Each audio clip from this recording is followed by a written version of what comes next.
Oops. I knew I forgot something. Hey guys, welcome to SheKnowsArsenal. My name is Jessica. I'm your host. You can follow me on Twitter at JustinoTweets. We are here. I am sorry. I am late. Can you guys hold on really quick? Just really.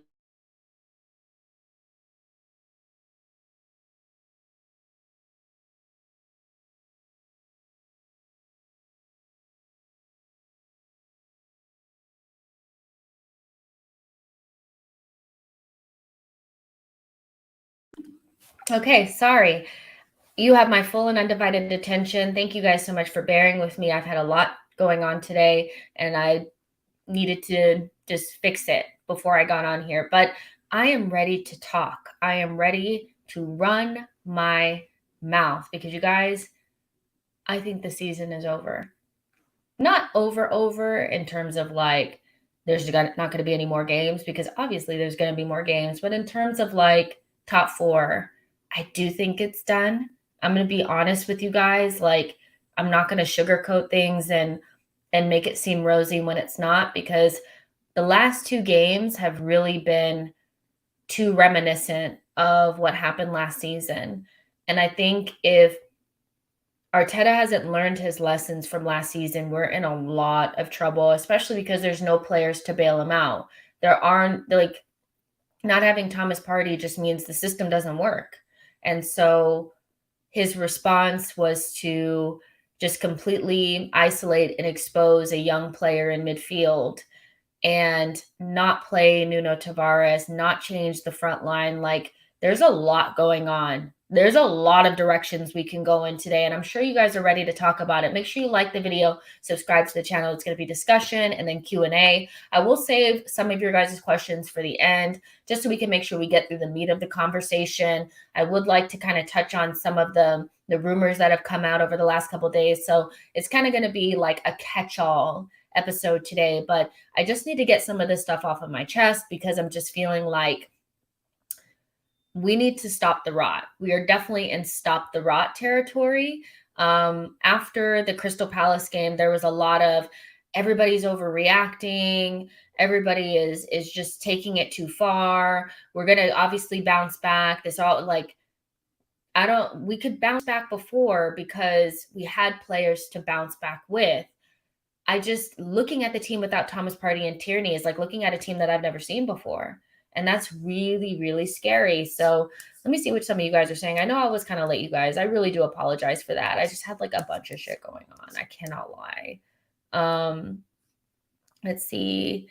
Tony says, Jess is looking for a solution at left back. Then the stream will start. Look, I had a solution, but nobody listened to me. No, I don't know. And that's the thing. It's like we're all oh my gosh, you guys, your comments are so funny. We all are like armchair analysts and we think we know better. So obviously we don't know that what we would have done would have made a difference. Like, we don't actually know. But at the same time, what we did know is that what he did in midfield and what he did at left back wasn't going to work based on last season. So to do it again was just like, what? Let's see. Duke T says, looks like it's starting on the hour mark at this rate. Sorry, you guys. I really am sorry. You guys know I'm not like ever like this late. High Tech J says she's alive. I am. Amira says, Jess, have you been talking to yourself for 20 minutes because you forgot to go live? All right, you guys. I get it. I was late. But yeah, let's keep this conversation going. Let's see. You guys are talking about Ivan Toney. Fraudinho says, Katie gone is survivable. Is Partey that really is the kicker for me? And I do think that's a key. That's a key. We've been fine without Tomiyasu. I do think that with a little bit of tinkering, a little modification, we could get over the Kieran Tierney thing, but there is no solution for Thomas Partey. None whatsoever, because the system is really built around him being like a one-man midfield. And I just don't see any combination of midfielders being able to give us that ability of like progressing the ball forward. And one of the things that I think has become apparent to me in the last couple of games is that we actually don't have another solution for ball progression beyond progressing it through Thomas Partey and then him getting it to Odegaard, and then him getting it to Saka, and then us doing things that way. If we don't do things that way, we're not really the type of team that has layers to our attack. We don't have the ability to draw the team in and play it over the top and run in behind. We don't really have the ability to cross, to get it up the wings and cross it in and putting good crosses into on running like incoming runners. We don't really have we don't have a target man that we can hit it to and get second balls off of and progress that way. We're really a one trick pony. And so not only did it feel kind of like we had been found out a little bit, even with our best team, but not being able to progress the ball through midfield through one single player, not having another layer to the way that we do things is quite scary, considering that just a couple of days ago we were talking about potentially getting into top four. I think that these couple of games have really exposed the system for what it is. And I asked the question, if the system is really contingent on one player being there, and if that player is not there, the system does not work. How good is the system? How sustainable is it? I think that when you look at other teams in the league, like if you look at somebody like Liverpool, they have so many different ways of attacking you. And of course, like they can go up the wings, they can kick it, they can kick it to Salah and Mane, and they, even though they're not the biggest, they can knock the balls down into the midfield and then progress the ball that way. They can pass through the midfield. They can do so many different things. And the fact that we've only really perfected one way of doing things, and that way has been sussed, and now we can't do it. I think there's some questions around, what is the system? Is it actually that good if we can't do other things? And why haven't we learned different ways of attacking? Why are we not using those ways? I mean, could we not kick it into Saka and Martinelli and have them knock the balls down for the midfield and progress the ball that way? Why can't we do other things? Why can't we kick it in behind? It's crazy how we have no other way of attacking except for give it to Thomas Partey and let him do his thing. Like that's insane. Let's see. The Wiki Tiki 123 says Arteta has to rotate more, but the club has to give him more quality of depth. I like Lakanga, but he's young and cannot be thrown in randomly. Doc says he made a mistake Saturday. I'm sure he's kicking himself now. Our fans falling apart and saying it's all over is a bit pathetic, in my opinion. Damn, Doc, saying it's pathetic that I think it's over. Well, I get what you're saying. I think it's not so much that we've lost the last two games. It's the fact that we haven't found a solution to the players that are missing. It's the injuries more than the fact that we just haven't played well in the last couple of games, because we can recover from that. But even though Arteta is kicking himself, he does tend to double down on his choices. If he feels like he was right and the players just didn't play well, then he'll double down on it against Southampton and play that same system. So, and I get that it's mathematically doable for us to make it into the top four, but the games that we have coming up, like not winning, I think not beating Brighton was really damaging to that. Because it was one of our only home games where we're playing against teams that don't really have anything to fight for. And we didn't get the 3 points. We didn't get 1 point. So I think I'm willing to give the fans a little bit of a pass for kind of falling apart, because we feel like and I'm not speaking for everybody, but for me specifically, it feels very reminiscent of last season when we're really fighting for something. We're really close, like we were in the Europa League last season. We were in the semifinals. We're playing against a team that's not really that good. I mean, Unai Emery is a good coach, but his team really, on paper, we felt like we were better. And a couple of injuries led to Arteta panicking and making decisions based on fear, putting Xhaka at left back, playing Odegaard and Smith Rowe in midfield, or Smith Rowe at the false nine. And those decisions ultimately cost us. So to see it again, I think is something that's really alarming to the fan base and something that we thought we got over. So I really can't blame the fans for feeling let down, because not only did we feel like we could get into the top four, but top six feels like it could slip away really easily if we don't get our shit together. And when you look beyond Southampton and you see Chelsea and you see Man United and you see West Ham, it's hard to see where the wins are going to come from. So I think you do have to take all of that into context and realize that the fans aren't freaking out for nothing. You're seeing something play out again that you saw last season, and Villarreal was really damaging for this for this fan base. It was Baku was really damaging. Villarreal, the way that we went out against Unai Emery was quite damaging, and not making top four when it was well in our grasp would probably be right up there with it. You know, Ashton says, for me, the season was over in January when we got knocked out of every cup competition and signed no one to improve the team. A lot of people are going back to what is going on? Okay, I don't know what's going on. So January is something that a lot of fans are going back to, and I think that that's fair enough. We could say that, like, okay, because at the time, I remember that there were a lot of people that felt like you, Ashton, that the season, everybody was really panicking because we hadn't won a game in January. I don't think we scored like one goal in January. It was really bad. And we spent a lot of time trying to get Vlahovic, which was kind of like a suicide mission. It didn't ever feel like that was going to come to fruition. At least it didn't feel like it for me. And there were no real like other strikers to really go after. And so we ended up with like nothing. And then we also got rid of players. And so that was a sliding doors moment for a lot of people in terms of the top four.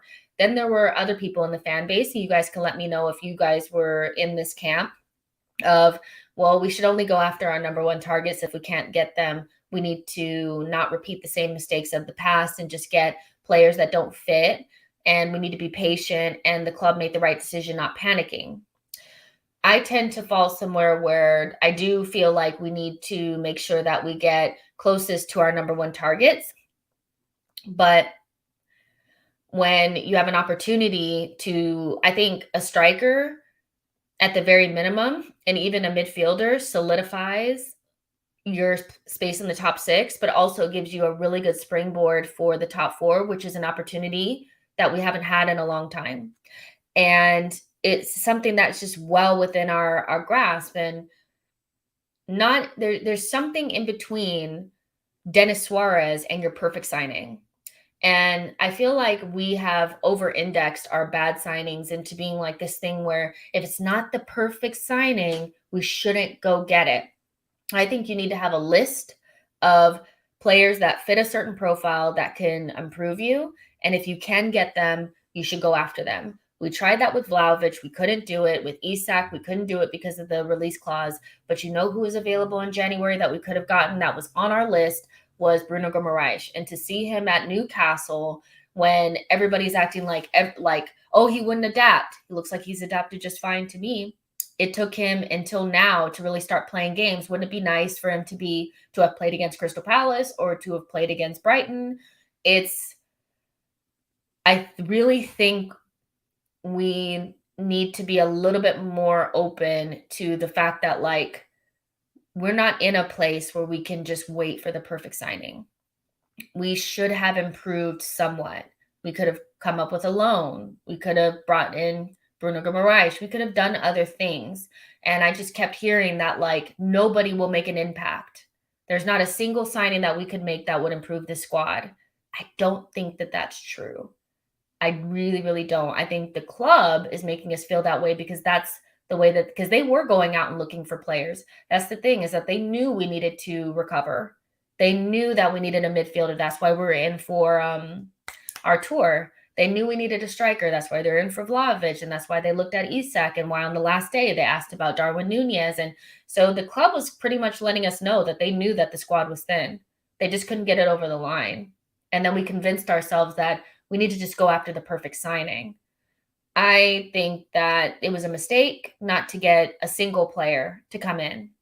Not necessarily, I mean, do I think that Ainsley Maitland-Niles could help us?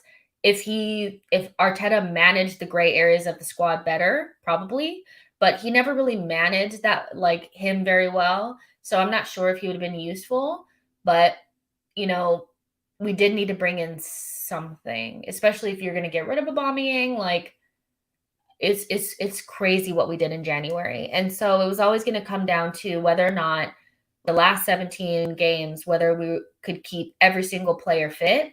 And with players like Kieran Tierney and Thomas Partey in your team that are also stressed out, like physically, by their international teams or their national teams, we were never going to get out of there without an injury. It's just crazy. Rancid Pumpkin says, don't mind the CP loss, but Brighton was just awful decision-making by Arteta. We need Xhaka in the midfield even more without Thomas Partey.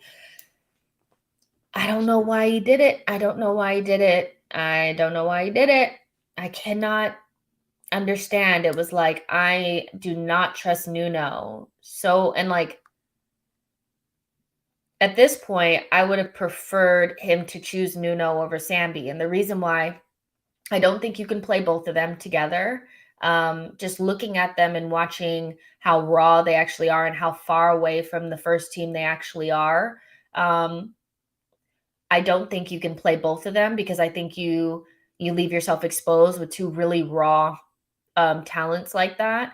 But I think Sambi is in a worse position than Nuno because there's ways that you can keep Nuno from looking exposed. And that's by playing like a back three or making sure that you have like Ben White, Holding, and Gabriel, and then putting Nuno as more of a wing back and letting him do what he does best on the wing. But to have somebody so raw in midfield, in the interior, where when you lose the ball there, you're really exposed. You really have people running in on your goal when that player is not playing well. Not only that, you can't build up through him because he starts hiding behind his defender. Sambi is one of those where it's like, I almost feel like you just need to go with the grown-ups in general and like play Xhaka and El Neni and let Nuno play, or do something at left back and let Sambi play. You can't do both. But to play Sambi and to expose him the way that Arteta did, I just don't understand the mindset there. Because if you expect him to continue to play for us, you can't let him be the focal point of our disappointment in terms of our ball progression and all that kind of stuff. I mean, first 5 minutes, him and Gabriel are going at each other. And from that moment, I don't think Ben White or Gabriel really passed Sambi the ball. What do you think that does to a young player's psyche? Like, it's just so weird. It's just really bad decision making. And I just hope he doesn't double down on it. I just hope he doesn't, because I feel like sometimes he wants to show that he was right. This is not that time. Like right now we're in salvage the season mode. We need to get 3 points on the board mode. And this is not a time to show that you're right. Ashton says, should we look to sell KT because his injury record, he won't be a mainstay in the side?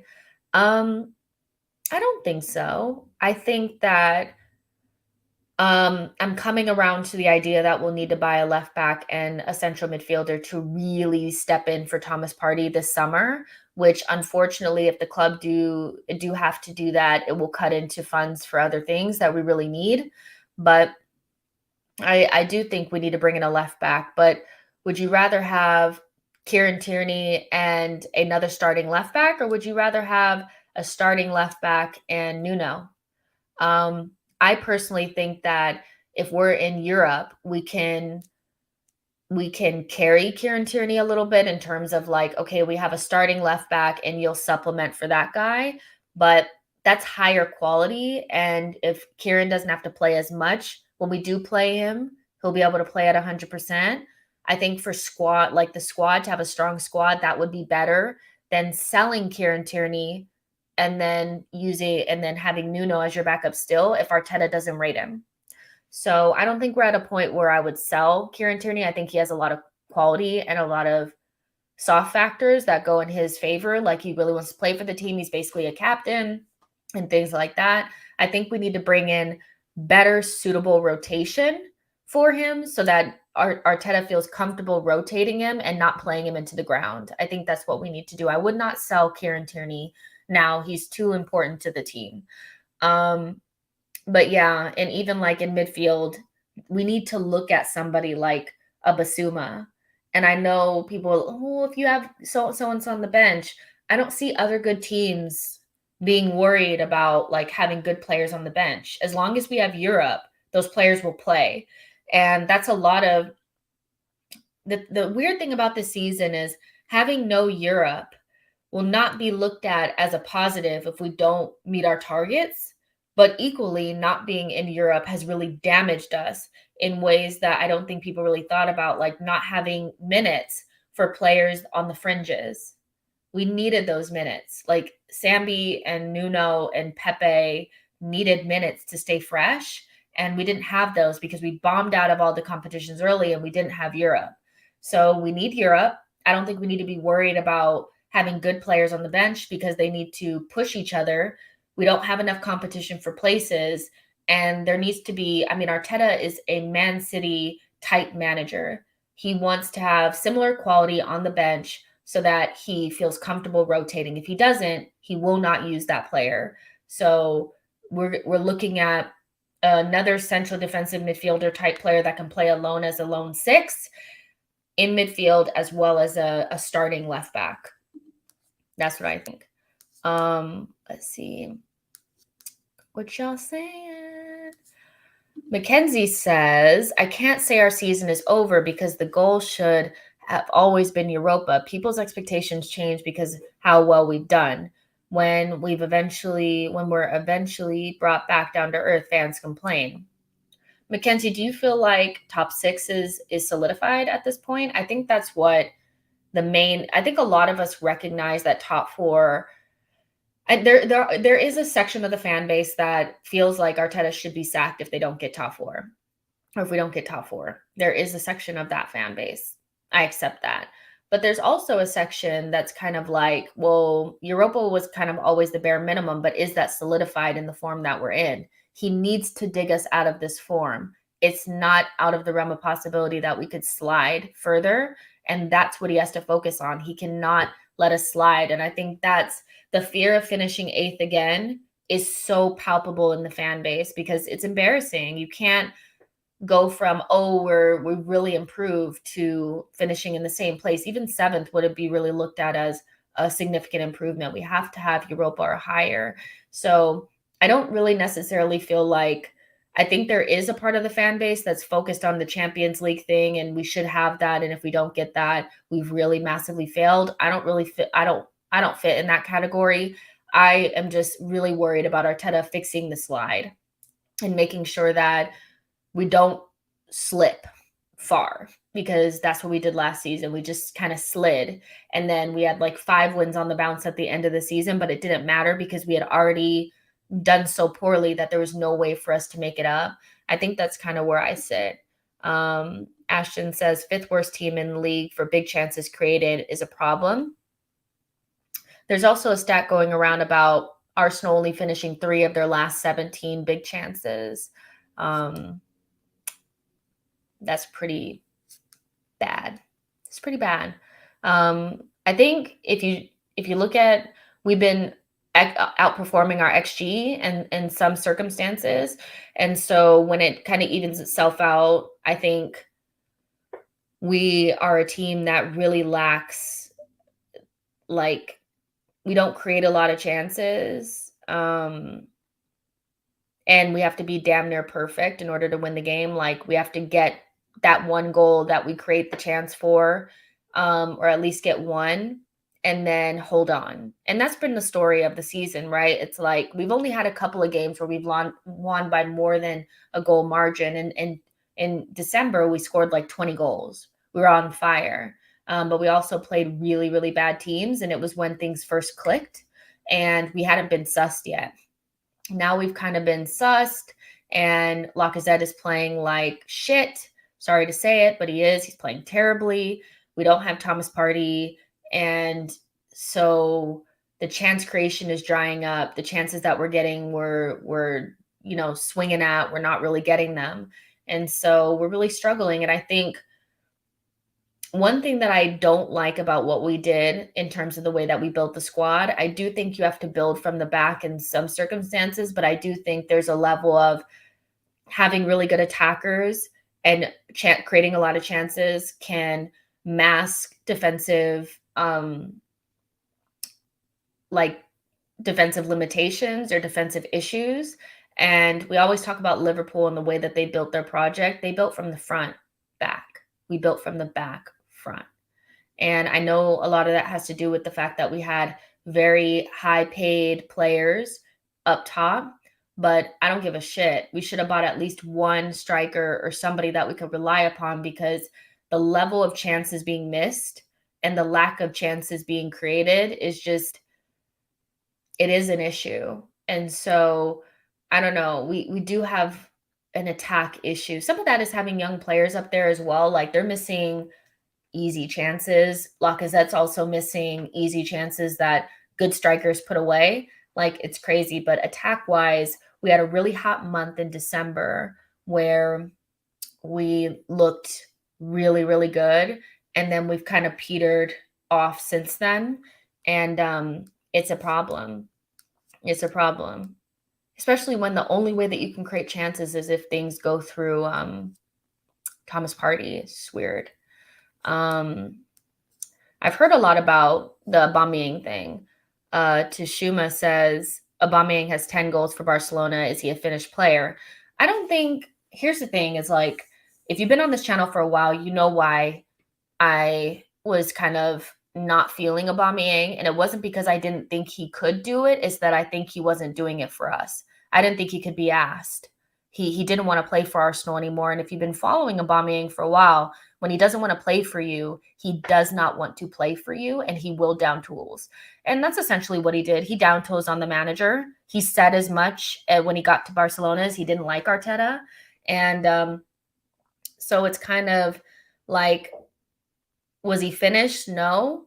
I thought if we just changed the system a little bit, like if Arteta had kept playing to Aubameyang's strengths, then Aubameyang probably would have kept scoring. Like, if we had continued to play and build off of the way that we played in the FA Cup, we'd have that Aubameyang still.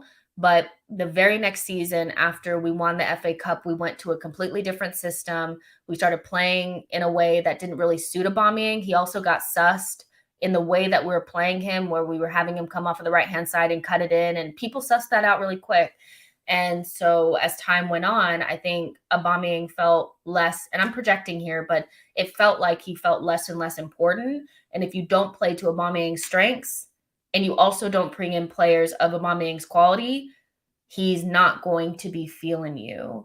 And so once he's not feeling you, he's not somebody that you really need to have around, especially if the manager is not going to play to his strengths. So it was never a matter of, like, I said that he would bang in goals against Barcelona, for Barcelona, and I'm not surprised that he is. He was never finished. He just couldn't be asked to do it for Arsenal. And even though I have my own issues with Arteta, I never think it's okay to down tools on, because even if you're down tooling on the manager, you've down tools on us as well. So that's kind of how I feel about that. I don't feel like if Aubameyang was in this team, he'd be scoring goals because he down tools, like, if that makes sense. So yeah, let's see. You guys can go ahead and start sending in questions as well. Thomas says, to our number one targets, we are not their number one target. Definitely without Champions League, we will struggle to sign quality players. Even keeping Saka and Martinelli, the process will fall apart. We're having this conversation in our group chat, and it's a difficult conversation to have, because I've always felt like we had maybe one or two more seasons with Saka, Martinelli, these really good young players before they get picked off. And we needed to make Champions League within the next 1 to 2 seasons. And that's why it was disheartening to see that they didn't push to solidify the team to make sure that we could, if we get Champions League, we secure Saka and Martinelli for a while. Without it, you just don't. And it's just because for me, it's like, okay, well, you wanted to get your number one targets. That's what they were saying. We didn't want to just get any old buddy in the January transfer window, so we decided not to.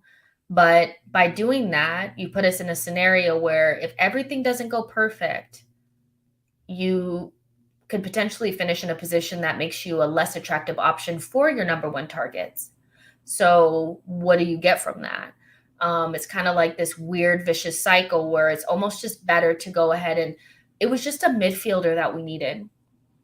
I think you needed somebody, even with Lacazette playing the way that he's playing, we cannot create chances now without Thomas Partey. And him being out of the team, I think, was a huge reason why we looked like we looked against. Because if you can still create chances, it doesn't matter who's up front anymore. Because Lacazette, whether he's in the middle or not, it doesn't matter. Like, as long as you have Thomas Partey and Odegaard, you can create chances. You don't need Lacazette. So I just think by being almost like naive in a way, we messed ourselves up, because if you finish in the Europa League spots or the Conference League spot, you're not going to get your number one targets anyway, so it doesn't really make sense. But I do think that going from talking about João Felix and Darwin Nunez to Ivan Toney is a symptom of feeling like we're not going to make our targets, which is unfortunate. It would be nice to be able to go after like top targets this summer, but without Champions League, we're not going to be able to. And it's going to be really hard because it's not just us looking for a striker. If Harry Kane moves, Spurs will look for a striker. Man United need a striker. Man City are getting a striker. Chelsea will probably get a striker because Timo Werner will leave. It's going to be a lot of competition for the strikers, and so without Champions League, it's going to be hard to attract the best players. And this is the situation that we've been in for a while now. And it's tough. It's tough. We'll see where we finish, but I'm not surprised that now the reports are coming out that like we've fallen down the list in terms of attractiveness for players like Darwin Nunez. Like, that's not fun, right? That's not fun. So let's see. I am starring questions as we speak. Hefty says, Aymeric Laporte is Man City's holding, and with Ruben Diaz out, he's been the top CB in the league. I mean, that's the man. Man City is kind of like a anomaly. Like, they're not. I don't think we should look at Man City and expect us to be able to emulate anything that they do because of the deep pockets that they have and the way that they're run. And they're run significantly better than us. They have the best possible person in every single position within the club. They probably have the best cafeteria lady. That's probably how deep it is. So we'll never be on that level. I hate to tell people that, but we'll never will.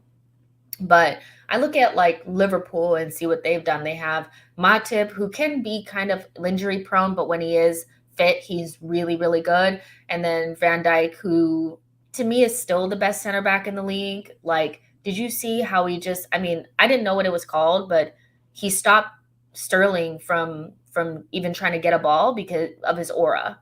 Like, he was just in the space and Sterling said, nah, like, and we saw it with our own attackers. Like, Saka will go at anybody, but when Virgil was standing there, he just didn't even go after it. So for me, Virgil van Dijk is still like the best like center back in the league.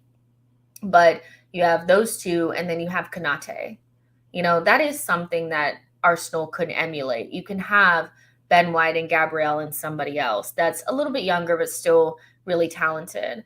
But it can't be Holding. Like, Holding is somebody that I think if you had to use him in a situation that mattered, you would definitely see the difference. And we saw that when we played against Man City. I thought he was poor for the goal that I think Rodri scored. So it is important to remove like the Holdings and stuff away from the team, because if you're in Europe, you can't rely on Holding. But equally, like, I think that's solved if you bring in Saliba or you bring in another young center back that has more quality. But Man City is not the standard because we could never achieve that. We just don't have the same abilities, if that makes sense. It's so crazy. Let me see. Blaze says, Jess, Arsenal can buy a left back who's better than Tierney. And the same time we can keep Tierney so it could be too good competition for left back. That's what I would do. Like, that's what I would do. I wouldn't sell Tierney. I would, because Tierney is still good. Like, you guys know I'm a huge Tierney fan. Like when I hear people say bad things about him, it's like somebody saying something about my child. Like I really feel like, oh my gosh, I can't believe you just said that. But Tierney does have his shortcomings. I will say that. Like he's definitely not somebody who has the ability to play like an inverted type of fullback. He is a bombing on type of guy. And without that burst of pace, without that fitness, he's really not giving you 110%. And so we do need to give him suitable cover that Arteta feels comfortable with so that when we do use him, we can get the best out of him. And a tip top Tierney is one of the best left backs in the league. You can't tell me anything different. The person that I would like us to look at, I know we won't, but I would look at James Justin from Leicester. Before his injury, he, for me, was the type of fullback that I would like.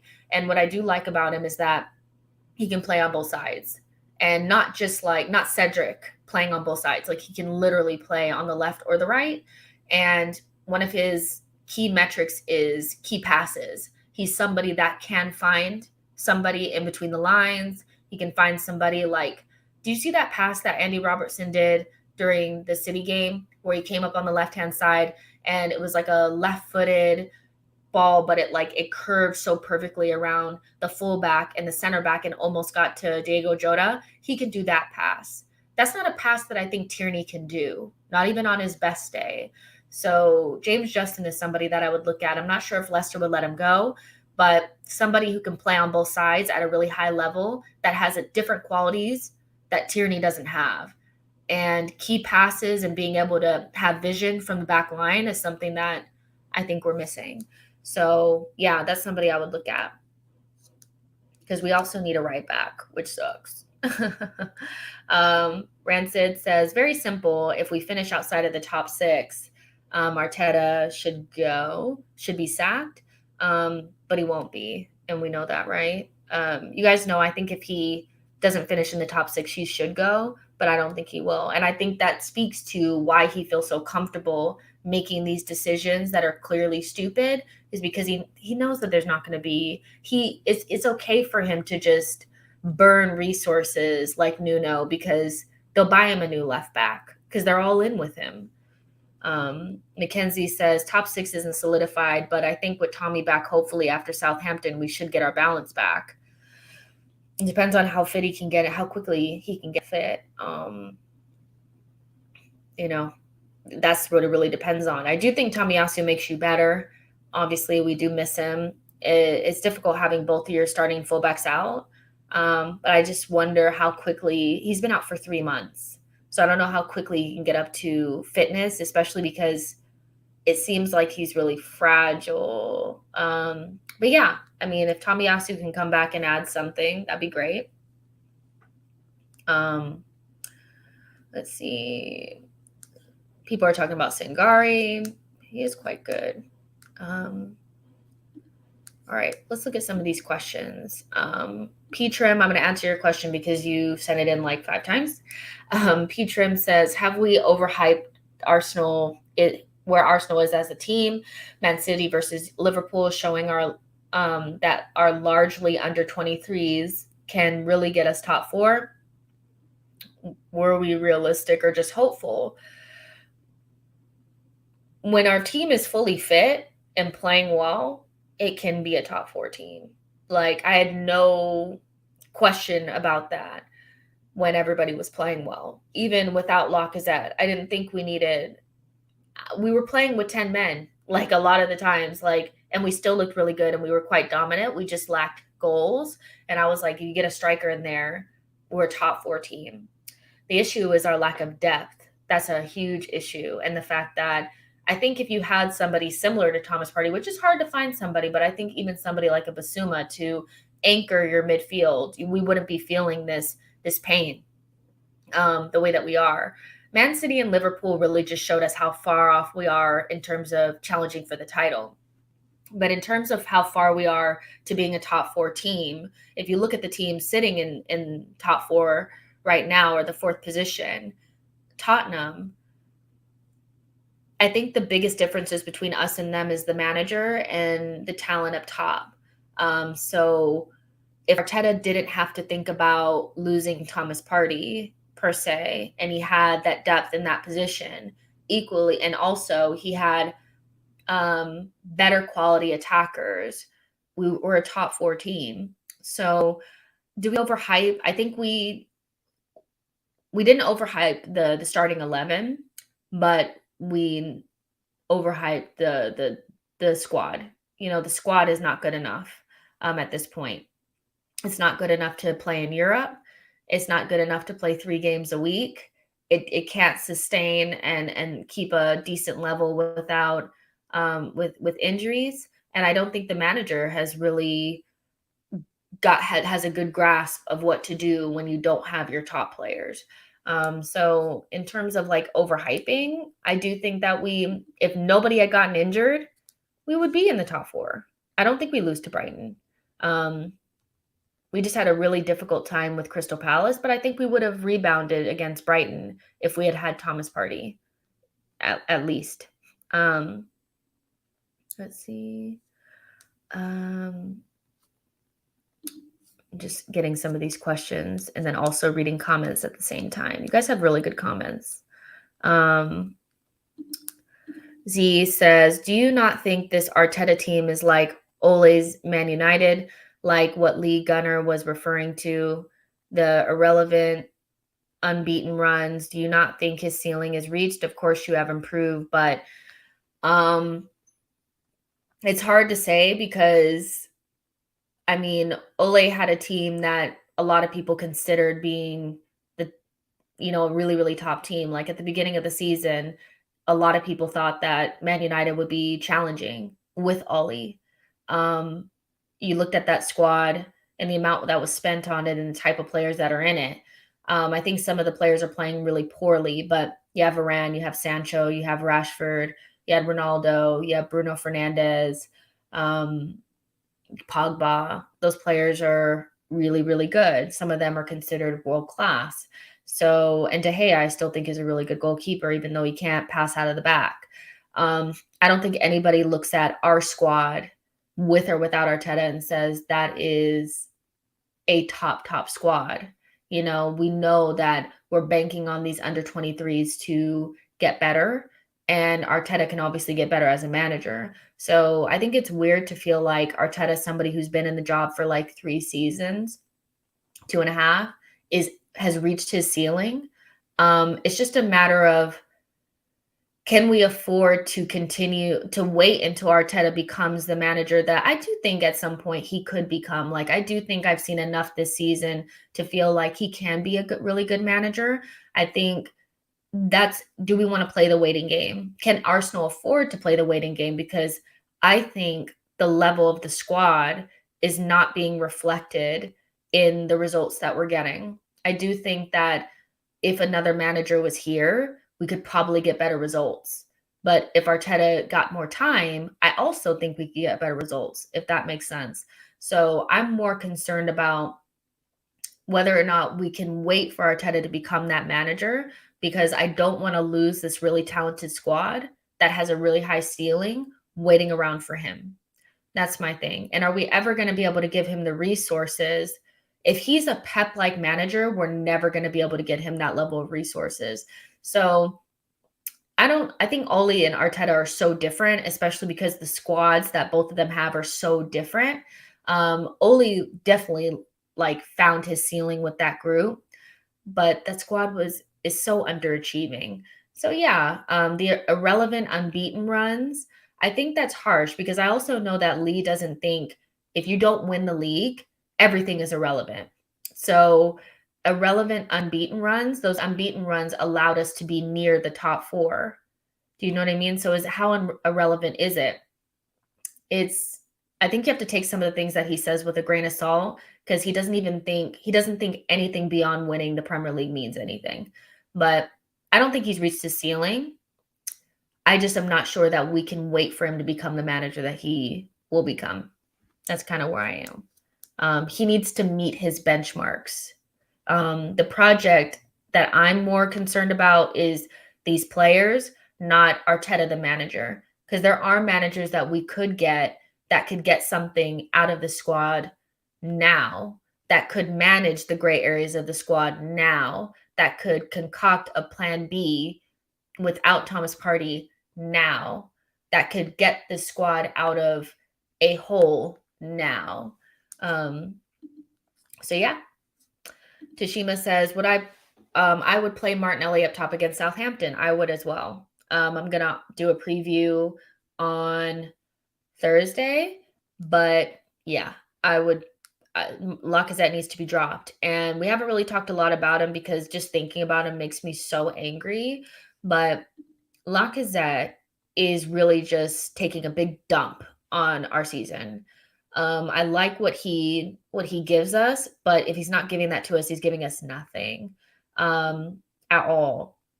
So he needs to be dropped. And I don't like this is the issue when you're like relying upon players that are out of contract. At a certain point in the season, they probably just wake up and say, "Why am I playing so hard?" That's the only reason why they gave him the captain's armband is to keep him motivated. And that has ran out.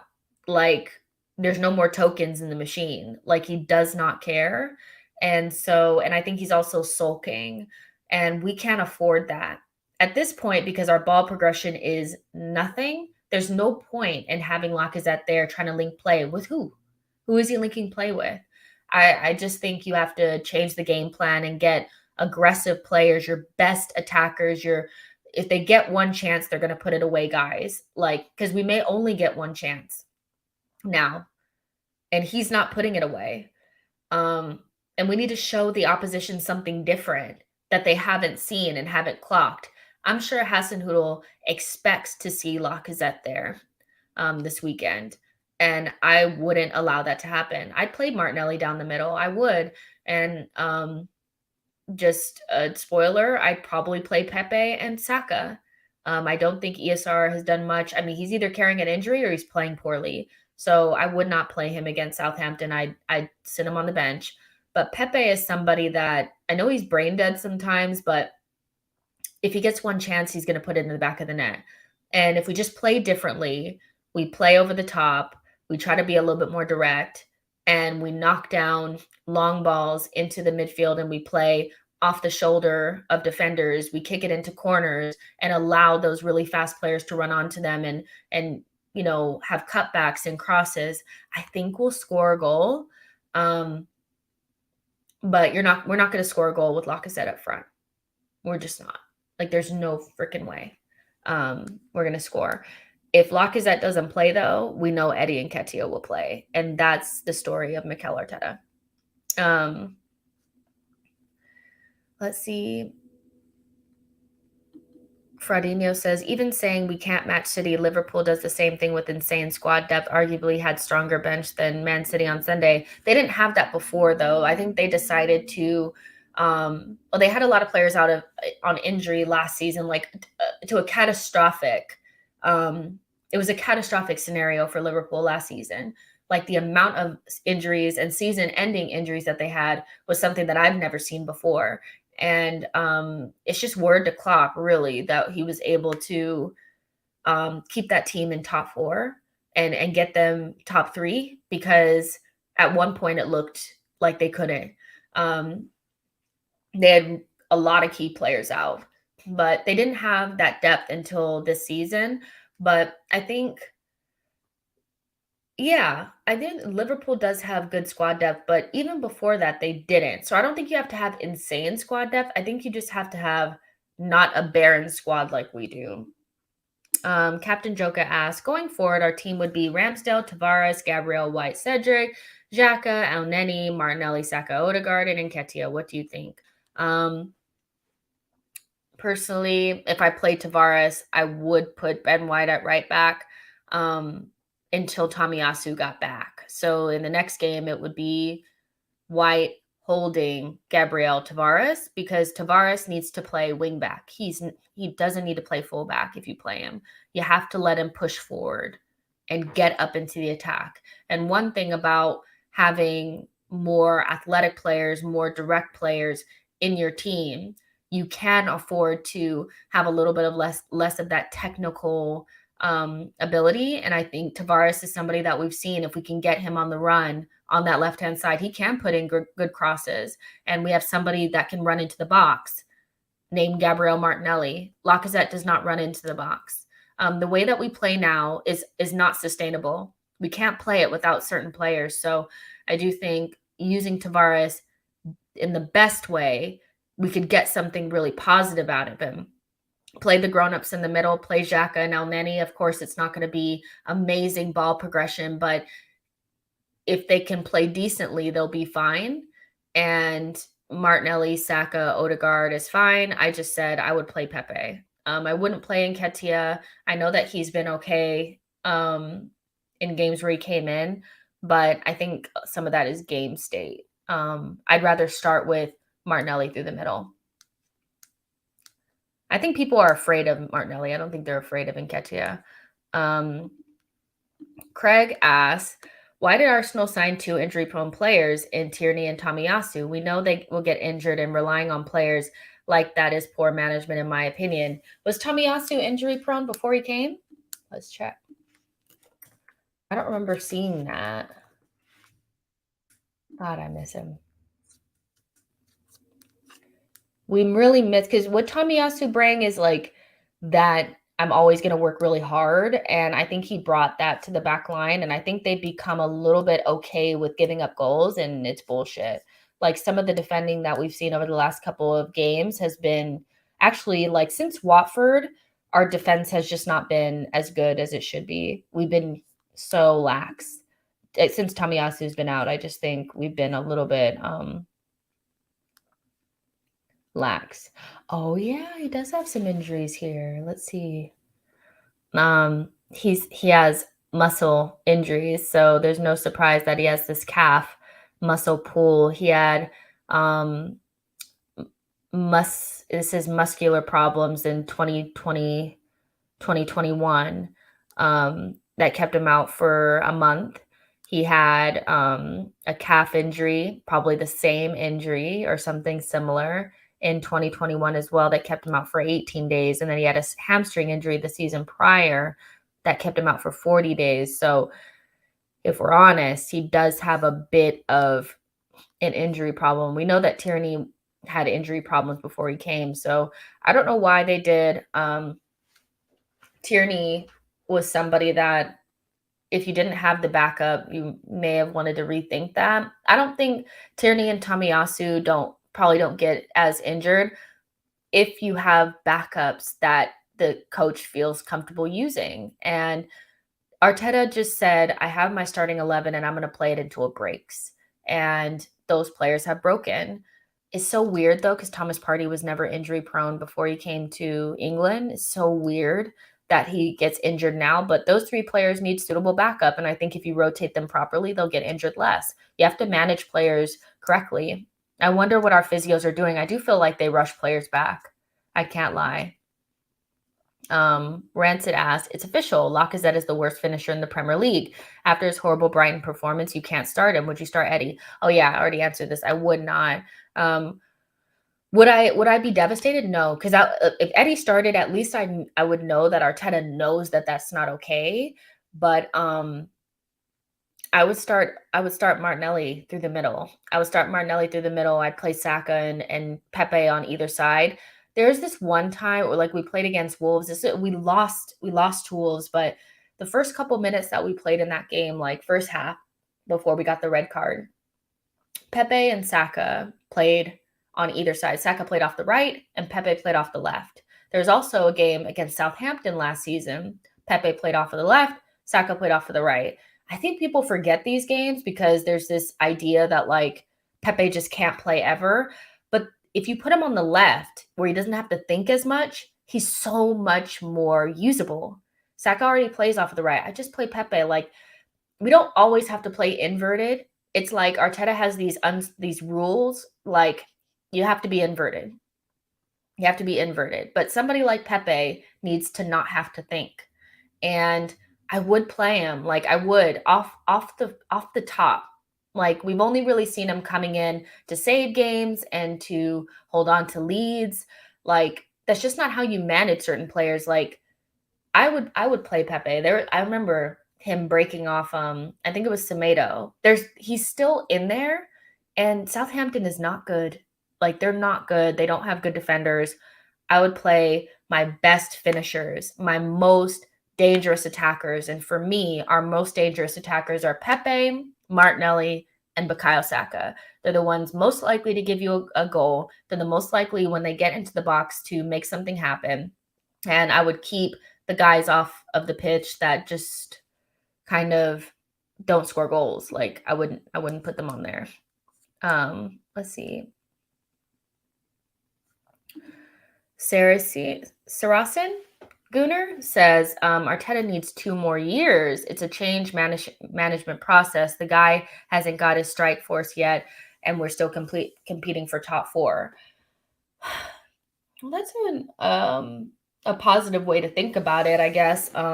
In terms of does he get 2 more years, I just feel he still has to make sure that he secures Europe.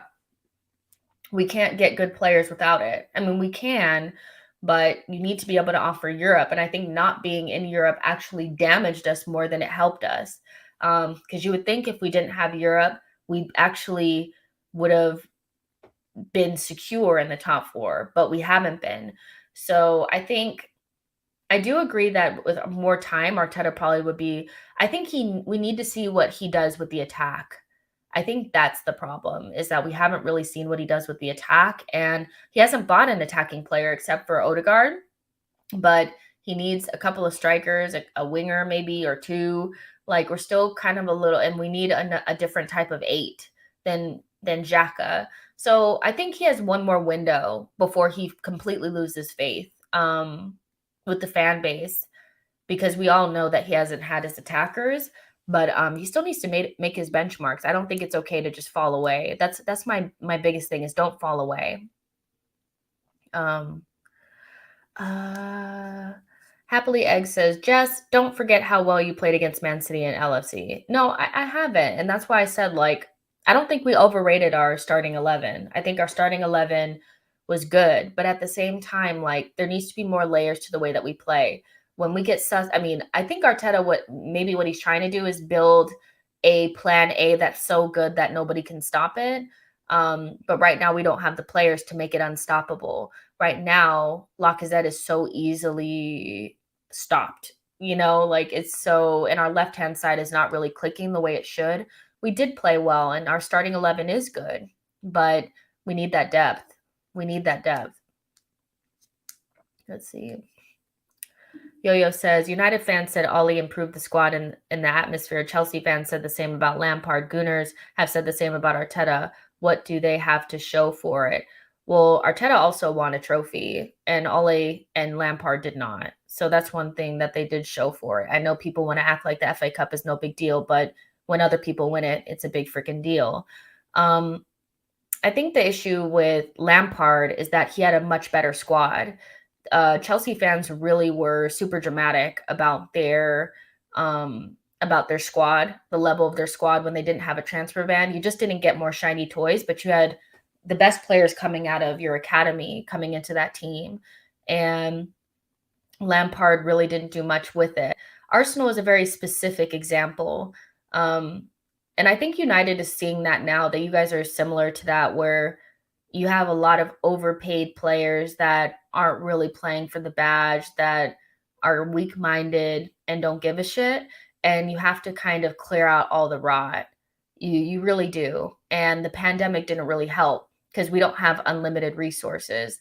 So I get what you're trying to say. Like, it's easy to blanket things and just say we're all the same, but we're not. Lampard had, I mean, the way Chelsea fans were acting like they didn't have a good squad when they didn't have that, then they had that transfer ban. Lampard was very much so underachieving with a squad that still had like Willian, Pedro, it had Giroud in it, it had Azpilicueta in it, like it had N'Golo Kante in it, like it had Kovacic in it, like it was basically the squad that they have now, but then they also bought like Havertz and shit. They had Tammy Abraham in that team, they had Reece James, they had players in that squad. Our squad was very much mid-table when Arteta took it over. And now we have more points than we did at this point last season, like almost 10 more points. So we do have things to show for it. Is it perfect? No, but it's easy to blanket things. But our situation was very specific to us. Arsenal fans can attest to that. Like our situation was so different. Tony says, Righty was talking about getting our half chance finishers on our blog today. Look, one of the things that we just don't have players that can make half chances into goals. And that's what Spurs really have. Like we always say, like, oh, they're outperforming their XG. No, they have world-class players in their team at the top end of their pitch. So it's kind of like even a half chance becomes a real chance for them. That's really what we need. That's really what we need. You're right. Tashima says, Jess, will Arteta sell Pepe? Probably. I don't think he'll stay. And I wouldn't stay if I was Pepe because I'm 27 years old and I haven't played for 3 years. So yeah, I would be leaving if I was Pepe. 25 million, maybe somebody will buy him. I think Pepe will be gone. And I think it's for the best. I do. If he goes, I think it's for the best. G says, if Arsenal went top 4, I think when the going gets tough, Gabriel crumbles. Ooh, that's a conversation. That's a deep conversation. I do think Gabriel is somebody that we need to look at, not because I don't love him. I love Gabriel. I really do. I love all these players, to be honest. But Arsenal is a pressure cooker, especially because we're not really where we want to be. And I worry about some of the players in their mettle. Can they handle the pressure? And I feel like ever since the City game, I've been looking at Gabriel like, you look like somebody who can really just blow up a game, by making the wrong decisions. He's hot-headed, he's rash.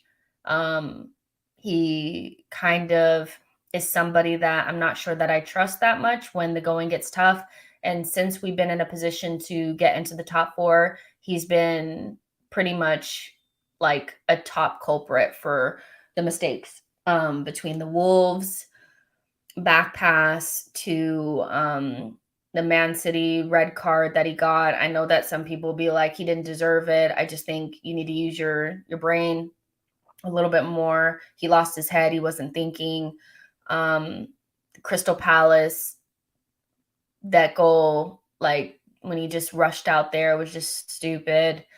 So I think about it like, I love Gabriel, but we need players that can operate at the highest level of pressure. And he's somebody that I'm looking at, if that makes sense. Because he feels like a crumbler. He kind of does. But I love him. I do. So let's just see. Let's see what he does. Let's see. Billy says, I think even Klopp in his first full season, there were always bumps in the road. They lost at home to Palace or something like that, but they got the job done. Let's see if Arteta can do that. Let's see. Let's see. I think bumps in the road that become long stretches of bad form or something that I'm really afraid of when it comes to Arteta. Hefty says, Gabriel has lost us like 2-3 matches, but has won us probably close to 8 matches between goals and clean sheets. I get that, you guys. I do. I'm just watching him, to see, because Arsenal, like, we deserve the best players in the world. Like, that's what I really think. And so there are going to be some players that we bought over the last couple of seasons that are good when we're trying to fight for top 6, but when we start trying to really fight for top honors and we make it into the top 4, they might have a little bit of a hiccup in them. And so we just have to watch it. Just have to watch it. I love Gabriel, but can I say that he's filling me with a lot of confidence right now? I would say no. Yo-Yo says, Arteta's cup and shield was the vilified and toxic players like Aubameyang, AMN, Emmy. I'm waiting for Arteta to justify his appointment, promotion, and survival as manager. Yeah, I know you want him to get top 4. He has to get top 4 for you, Yo-Yo. I get that. Um, let's see. Let's see. I'm just watching Gabrielle, you guys. Like, I'm all about like real talk. You know what I mean? So as much as I love Gabrielle, it's like saying bad things about Tierney, like his injuries and his bad form. It hurts me, but it sometimes it needs to be said. Gabrielle has all the tools to be a top center back. Does he have the medal? I don't know. Because when I watched Virgil van Dijk and them play the other day, they made some mistakes, but I think some of the mistakes that Gabrielle makes are like really big ones, that you can't really come back from sometimes. That's all I'm saying. But he's also still young. He's still young.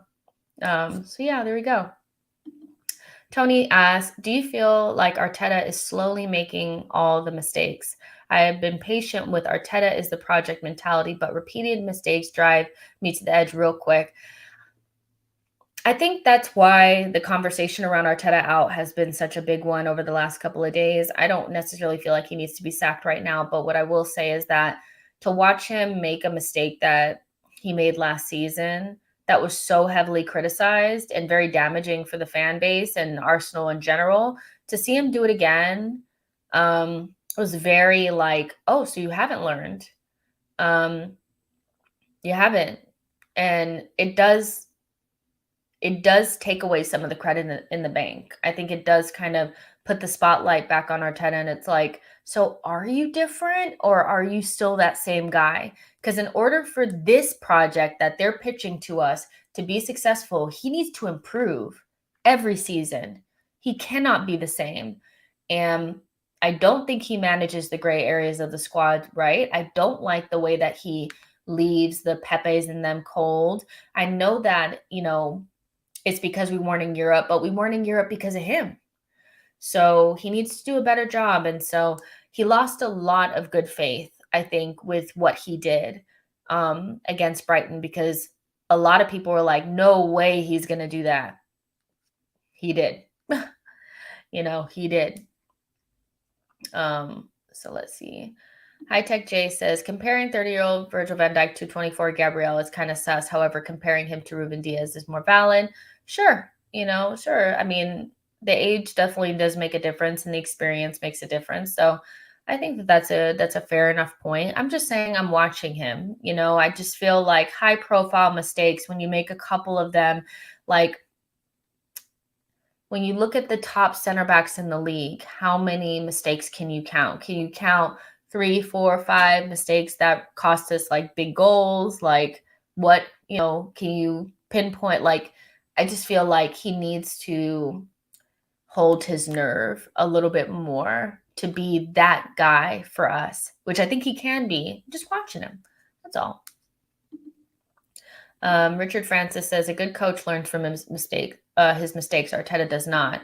I think his stubbornness is something that is holding him back a little bit. I don't think he has the ability to. I think he has a difficult time saying, "I'm wrong," or may have made a mistake. Dupe T says, just why shouldn't we be finishing top 4 considering the failure of United and Tottenham? That is why if we don't make top 4, he's getting sacked. It's accumulation of all the bad he's done before. I mean, I don't think I don't really take into consideration what United and Tottenham should have been doing, because it depends on how much you rate them. I think you deserve to finish where you finish. And so if we were to finish, if United finishes 6th, then or 7th, they're the 7th best team in the league. They may have felt like they underachieved, but that doesn't have anything to do with what we achieved. And so it's not really about the failure of United and Tottenham. For me, it's about, did we have the ability to get into that position regardless of what anybody else was doing? We did. I'm more concerned about not improving the squad in January to ensure top 6 and to really give us a good chance of pushing into the top 4. But this whole like United and Tottenham, like they're not playing up to their standards and all this kind of stuff. Tottenham is what they are. Like, I think we assume that teams should be higher than what they are, but like Not really. Like, they are where they are. It's about what we could have done. Um, if you think that he deserves a sack, then that's you within your right. Like, of course, like everybody has their own opinion, and some people just don't have the patience for Arteta, and I get that. But we did have an opportunity to get into the top four, and it's still mathematically still there.